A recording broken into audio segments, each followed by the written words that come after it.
Hello everybody. Today we're going to be talking about the highly debated season 2 of Squid Game. For some reason, people have found more issues with season 2 than season 1, to which I have to respectfully disagree. I had never seen Squid Game until December of 2024 when my wife asked if I wanted to binge the entire season in preparation to season 2. This isn't the first Korean show that we've binged in this manner though, having watched and loved Sweet Home a few years prior. What I wasn't expecting to happen for me was to find myself engulfed in the same love for the show that others had already expressed, except for the fact that my love for the show stemmed from season 2. Listen, season 1 is as traditional as death games go, but for me it just feels like it drags on too much and our protagonist Song Gi-hon is not a factor in most of the show. We are presented with him being a downtrodden and debt-riddled gambler who steals money from his own mother. This characterization of him vastly changes though, with the effects of the trauma from the games and death of his mother shaping him into the man we see at the start of season 2. I think that overwhelmingly the second season shows how much the increased budget did to greatly improve the show. I want to talk about how season 2 actually elevates season 1 while discussing the theories, secrets, and setups presented with season 2. Season 2 sees the return of Lee Jung-jae, Song Gi-hon, right where we left off at the end of season 1. He turns his back on his daughter in order to try and stop the games. He essentially sacrifices his life of financial freedom and time with his daughter in order to help others, a vastly different character from where he was at the beginning of season 1. Instead of using the money like any other person would, well, just like he would have stolen from his mother previously, he barely touches it unless he uses it for the purposes of stopping the game. The first piece of information that builds upon the continuity of the show is the fact that the winners of the Squid Game are implanted with trackers so that they can be monitored. Gi-hon cuts the tracker from behind his ear and we get this awkward sequence here. Sweet Jesus. The tracker explains how the frontman and the rest of the organization keep tabs on the winners for the games. For most, I would assume that they would just go along with their newly lucrative lives, but not Gi-hon though, as he hires his former loan sharks at Sunshine Capital to help track down the recruiter. They set out to investigate every single subway stop until they eventually find him after several months of searching. The more notable characters of this bunch, Mr. Kim and Cho Woo-sok, eventually spot the recruiter and follow him around. This shows us proper character development for Gong Yu's character known as the salesman or the recruiter. Part of the reason that Gong Yu wasn't given the backstory development is due to the expensive rate that Gong Yu would cost, as he is one of South Korea's A-list actors. With the larger budget though, Gong Yu's recruiter gets to shine again as we see him buy up a massive amount of bread and lottery tickets. The loan sharks follow the recruiter to a park full of homeless people where the recruiter offers each of the homeless people a choice between a piece of bread or a lottery ticket. This is the namesake for the episode 1, Bread and Lottery. This piece is important here as it critiques how most individuals would rather have a hypothetical sum of money where the seldom few would pick the safer option of bread. Squid Game's critique demonstrates just that, as most of the people pick the lottery tickets except for one that we see takes the bread.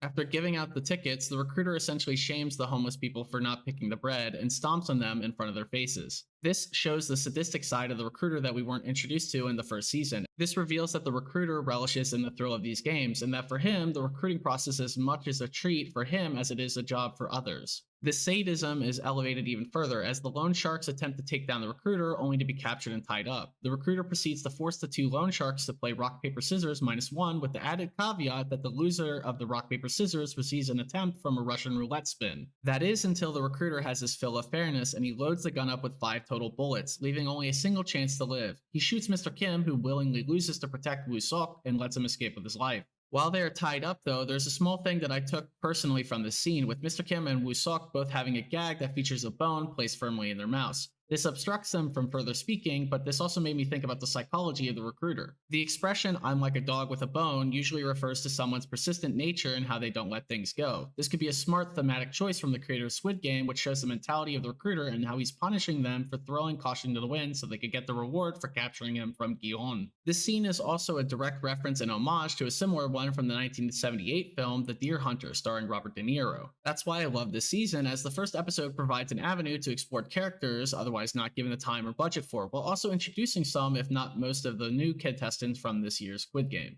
Woo-sok is then forced to reveal where Gi-hon is in the headquarters, and he's left on a bed until he's rescued by the police officer and brother of the frontman from season 1, Hwang Jun-ho. One of the major reveals from this first episode is the survival of Jun-ho, but as always, if you never see a body, they're never actually dead. He was saved by Sea Captain Park and returned back to his job where he was demoted down to a traffic cop. It is important to note though that after being given this information in the show, we are shown a continuity error. A dreaming Gi-hon is visited by the frontman at his headquarters. However, at this point in time, Gi-hon has actually yet to see what the frontman actually looks like with his mask and clothes. There are theories that he somehow could have seen him back in the car in season 1, but more than likely this was a writing error from the staff. As much as Jun-ho was reliable in season 1, he's pretty much seldom helpful in season 2. Unlike what the recruiter did with Mr. Kim and Woo-seok, he keeps the odds 1 in 6 for both him and Gi-hon. While this happens, though, the recruiter reveals how he sees people in debt as trash and how he worked in the games when he was younger. He also reveals how his own father asked him for mercy in the games and then he ultimately shot him right through the head and killed him. While playing Russian roulette, the recruiter goes from confident on his first 2 shots until finally revealing that he's scared to die on his final shot. He could have then taken the loaded gun and shot Gi-hon, but instead he stood true to his own convictions, fate decided by games, and shot himself.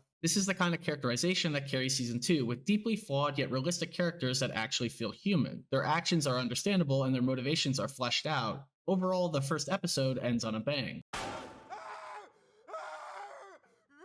Even further, during the scene, it is revealed that all members of the organization are forbidden to kill anyone outside of the game zone. The strict code keeps everyone in check, but also gives insight as to why someone like Season 1 001 wanted to enter the game as the frontman. While in the games, everyone is equal. Everyone can die at any point in time. Well, I guess that's not exactly true because the frontman didn't get killed when he was actually supposed to, so it's not really fair, is it? Episode 2, Halloween Party, opens with Jun-ho attempting to arrest Gi-hon before ultimately being attacked by a fire hydrant wielding Woo-seok. One of our newer characters, Kang No-ul, played by former Sweet Home cast member Park Yu-young, is one of my favorites of the season, and she reveals a few continuity things before going into the games. We are introduced to her as she's living in her car parked next to the amusement park that she works at. Given what we know about the games, we assume falsely that she's going to be a new contestant for the games. One notable thing is that Kang No-ul is similar to Kang Sae-byuk from season 1 in the way that they're both North Korean defectors. This is important as season 1 saw Kang Sae-byuk attempting to work with an immigration broker to get her mother over to South Korea. What is revealed with No-ul is the fact that the broker is actually North Korean, as well as he speaks with a North Korean accent in these scenes, something he didn't do previously in season 1. Jun-ho is handcuffed to the bathtub by Gi-hon, where Jun-ho reveals who he was in the games. They trade information about the games where Jun-ho asks if Gi-hon is still part of the games. What is peculiar here is that Gi-hon asks Jun-ho if he has seen the face of the leader, to which the continuity error of Gi-hon's nightmare becomes more apparent.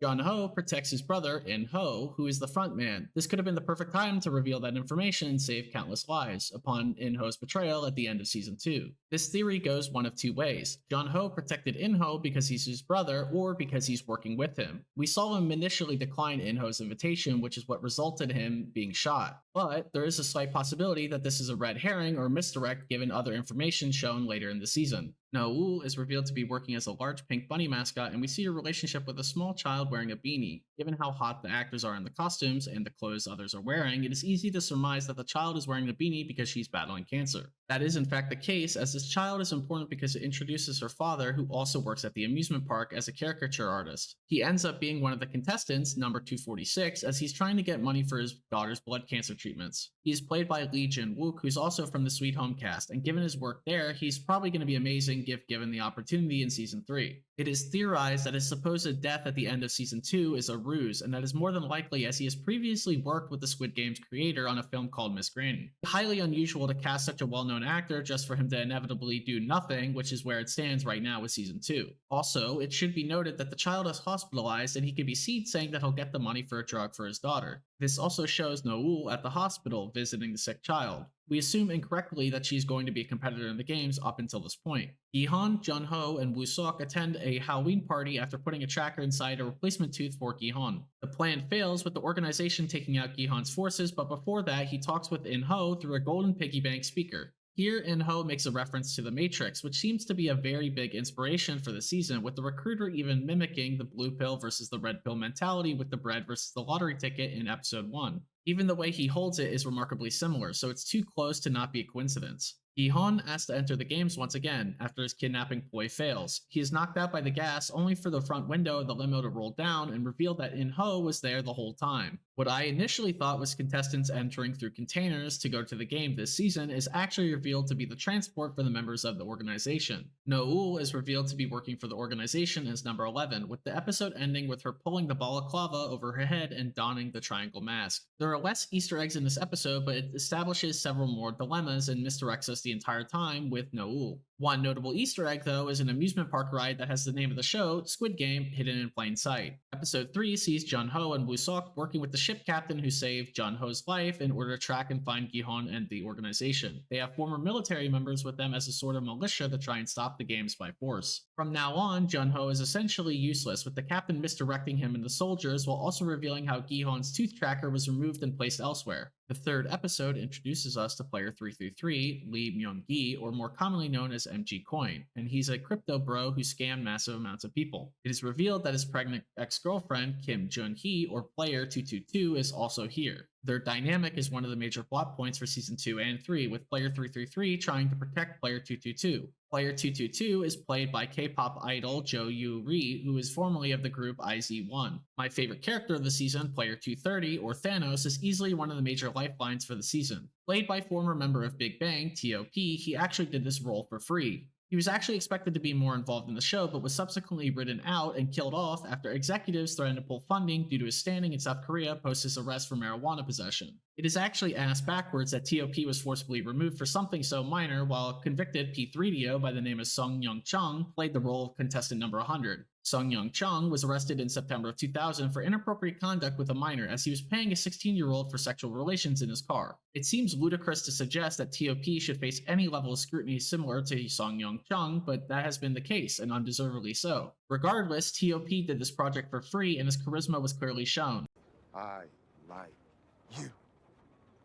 Being a direct reference to Thanos from the MCU, he even has his nails painted in the Order of the Infinity Stones. His partner in crime, Nung-kyu, or Player 124, works with Thanos to try and squeeze as much money from MG Coin to help pay for the crypto losses as they feel he's responsible for them. This is a reflection towards the true crypto problem in South Korea, where just this month, over 120 people were arrested in a crypto scam. Something to state before I move on is that before the first game, the soldiers come to the contestants without any weapons. This is by design, as they are tricking them into a false sense of security. Every other time we see the guards, they'll be accompanied by weapons. Player 390, Jung Bae, is revealed to be a friend of Gi-hon's from the real world. Their friendship carries much of the season as well, with Jung Bae helping show Gi-hon how to live and laugh again. Gi-hon effectively saves most of the contestants, which works until a bee moves on this girl's neck. This death causes a fight or flight response, which people start to move and get picked off. At this point, we can see In-ho, or 001, watching from the front man's lounge. It is weird that no one realizes that he doesn't take part in this game at any point in time.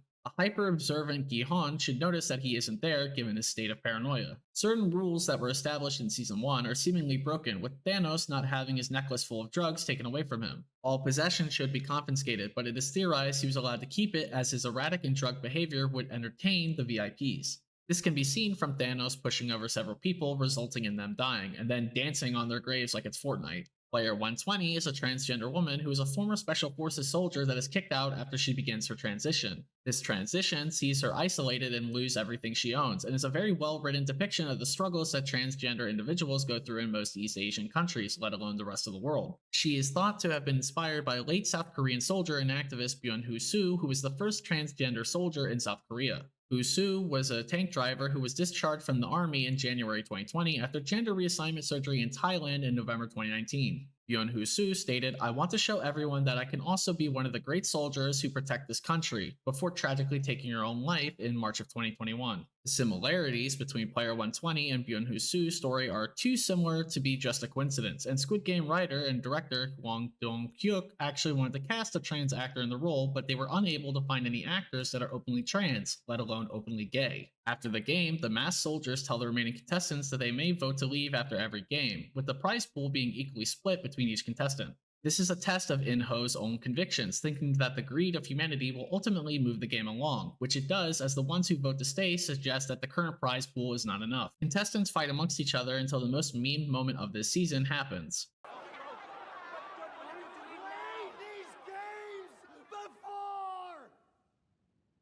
Gi-hon reveals that he played and won the game, stating that everyone will die if they play it. They continue voting with a deadlock tie at 182 to 182, and at this point 001 goes up to vote. The fact that they do not intentionally show 001's face is masterful cinematography, as he votes no and his face is still hidden, only for him to slowly turn and face the camera as he watches Gi-hon's downtrodden face. In-ho has stayed true to his convictions and relishes in Gi-hon's failure here, with the episode ending. Episode 4 opens up with Gi-hon saying that the second game will be Dalgona, the same as 3 years earlier. Player 149 gives her food to 222, suggesting that she knows that 222 is pregnant. Her character progression here is one of the best arcs of the season, with her being a caretaker for those in the games. In-ho introduces himself to Gi-hon, and the two talk about his decision to continue the game. It is a similar dynamic to that of Yagami Light and L from Death Note, with In-ho being like Light, whereas Gi-hon is like L. We are then introduced to player 388, Kang Dai-ho, played by Kang Ha-nul. Dai-ho and Jung-bae bond over their mutual time spent in the Marines, as they both have the Marine tattoo. Him being in the Marines, though, is something that's contested later in the season. Later, In-ho tells Gi-hon a story about how he needs the money for his wife and child. This backstory appears to be real, but he twists the truth just enough to keep Gi-hon off his scent. Keep in mind that once again, all of this could have been avoided had Jun-ho just told Gi-hon that the frontman was his brother. Episode 4 shows the second game, played in groups of 5. While they enter the arena, the words displayed on the top of the indoor track translate to strongly, energetically, and firmly. These words were often used historically in South Korean schools to encourage kids at sporting events. There are two main teams that consist of our main characters for this season. There is Gi-hon's team consisting of himself, In-ho, Jung-bae, Dai-ho, and Jun-hee. Then there is Hyun-ju's team consisting of herself, Sun-yo, Young-sik, Yom-ja, and Young-mi. The game consists of 5 separate games that must be played one after another by one of the 5 members of the team. These games are Dakji, Flying Stone, Gongi, Spinning Top, and Jeggi, in that order. While Gi-hon and his team try to figure out who is playing which game, In-ho calls Gi-hon by his real name, which is a slip-up from him. He covers for himself though, stating that Jung-bae had called him by his real name. Hyun-ju's team is the first to complete the games without dying, which sends optimism throughout the room. They are the ones who push the other contestants into believing that they can survive after the first round of teams dies easily. This continues on as Gi-hon's team is the last to go. They immediately do the first 3 tasks easily until it gets to In-ho. He struggles with the spinning top. In-ho struggles with the top a little too much, as it can be inferred that he's losing on purpose as to put pressure on Gi-hon during Jeggi. This is In-ho's way of toying with Gi-hon, as he nearly fails at Jeggi before In-ho drags Gi-hon's foot and leg forward to get the 5th touch. They celebrate briefly before being interrupted by the other team getting gunned down. Back at the common area, we're introduced to Thanos' other teammates, player 125 Min-soo and player 380 Sam-mi, as Young-mi calls Hyun-ju Unni, which is a term of endearment reserved for an older sister or female friend in Korean culture. Hyun-ju is surprised by this, but with this, Young-mi is acknowledging Hyun-ju's gender identity, something not done by most. After this, the second most meme moment of the season happens as they vote to stay or go. One more game, no more, no less. Yeah, one more game, we can do it! One more game. One more game! One more game! One more game! One more game! They vote to stay, and this keeps Gi-hon locked in the games, but it's important to note whose votes swap here, as In-ho swaps his vote to leave and Hyun-ju votes to stay. More so than anything, Hyun-ju's decision to stay will come back to haunt her very soon. Later in the episode, the guards harassing Noul say a Korean phrase, nam nam buk myo, which translates to South Man, North Woman, which is a phrase that predates the separation in North and South Korea. It is a saying that states that men from the South are more conventionally attractive, while women from the North are considered more conventionally attractive. In fact, that very phrase can be seen in the broker's office when Gi-hon visits him in episode 2 of this season. Before the next game, there are several bombshells. Hyun-ju talks about her backstory and how she lost everything when she told people who she really was. Min-soo and Sam-mi start to bond with one another. 222 and 333 have some kind of reconciliation, with MG Coin saying he'll make it work for the baby. And finally, the most notable is the fact that In-ho says that he can't drink milk. What would seem like a throwaway line to most is actually a continuity builder, as 001 from Season 1 stated that his son could not drink milk either. Given the relationship between In-ho and the former frontman, this seems like the biggest piece of information given to audience members. This could be a red herring, but I beg to differ and suggest that this is single-handedly the most important line of the season, suggesting that the two are actually father and son. And it's a line about fucking milk. Episode 5 ends with the start of the third game, Mingle. The song used here, Round and Round, is a classic Korean children's song. Episode 6 starts right back up with Mingle, which is a game in which groups must be made according to the number stated. 30 seconds are given for groups to find the right amount of people and run into a room before they're gunned down. At one point, you can see players 34 and 104 coming out during a wave of Mingle while being pronounced as dead. Thanos during Mingle essentially makes or breaks the season for most. I'm sorry, but how can you not love Thanos here? Bang, bang, bang. Bang, bang, bang. Who I can't love is Min-soo, who abandoned Sam-mi here. Just like 007 is taken away from his mom. This is the point where me and my wife immediately looked at each other and thought we were about to cry, as 149 was left by herself. That was until Gi-hon and In-ho swept her off her feet and saved her. Until that point, no major characters had actually died, and that didn't bode well for the next round of this game. With that being said, the very next round sees Young Mi knocked to the floor as she tries to enter the door. The very first thing that Young Mi says is Annie as she asks for Hyunju to save her. The death is brutal as the two look at each other through the peephole before Young Mi is shot and killed. Hyunju breaks down and blames MG Coin for her death, and the ramifications of this death are vital as Young Mi's blood rests on Hyunju's hands. The final round commences, and Inho states that the next number will be 2 as there's not enough doors for everybody, which will force everyone to fight each other. This is another instance of Inho using his knowledge of the game to his advantage, and in this instance, pairs are formed as Jungbei is knocked down, but ultimately saved by Inho. Inho enters the room with Jungbei, but there's another man inside of there, to which Inho promptly snaps his neck in order to survive. The votes come down to Inho, with the votes tallied 49 and 50, and he votes to leave. This forces a draw and re-vote shortly after. While Inho votes though, this is the moment in which Jungbei tries to tell Gihon about what Inho did in the room. The guards state that they're going to leave and re-vote tomorrow, but they provide them with metal forks for the contestants' meals. This is done to coerce the players into killing one another, which happens as MG Coin stabs Thanos in the throat during a brawl in the bathroom. 5 people are killed, with 3 people who voted to stay killed and 2 that voted to leave. This makes it so that if they did do the re-vote, that they would vote to leave. With that, there's a build-up that goes into the final episode of the season where Gihon plans a sneak attack on the guards in order to attack the control room of the games. During this raid though, Namgyu murders Semi and Min-soo cowers like an absolute pussy. It infuriates me as he could have easily saved her and he does absolutely nothing. Gihon and those working with him play dead and take the guns from the soldiers, and they fight back at this point. The reason this makes as much sense as it does is because of the military service that is mandatory and expected of all Korean men. They attempt to take the control room before being ambushed. Gihon and Jungbei fight valiantly, as does Hyunju. Something that is bizarre is the fact that the so-called former Marine, Dai-ho, is incapable of firing or managing a gun. Either he is lying about his military service or he is suffering from PTSD. Both are compelling stories for Season 3. While Jungbei and Gihon attempt to go up to the control room, you as a viewer are just waiting for the moment in which Inho betrays them. The dramatic irony is prevalent and the suspense builds and builds until finally Inho turns on them, and it's done in an amazing fashion with Inho shooting and killing Jungbei for Gihon playing the hero. How about that? I love it. I love it. I love it. Oh yeah. Overall, the season is a masterclass in character development and building suspense that is otherwise not there. If there was any way to make a sequel to Squid Game Season 1, this was the only way I could manage to think of doing it. And I know many folks are upset that what otherwise would be a longer and more complete season has been split into essentially 2 parts with Season 2 and 3. This cliffhanger and boiling point is probably essential for how the story evolves in the following season though. I think that overall, the show is taking the next step in cementing itself as an all-time great, especially as it works towards establishing a cinematic universe that continues to make a fortune for Netflix. I am confident that this season in retrospect will be greatly improved by Season 3, just as Season 1 was improved by this one. Thank you for listening to me ramble about Squid Game though, and if you enjoyed the video, feel free to leave a like and subscribe if you're new. Was there anything that I got wrong about Squid Game Season 2? What would you change if you were in charge? Leave those thoughts down below. I've been Siren Zen, and I will see you all very shortly.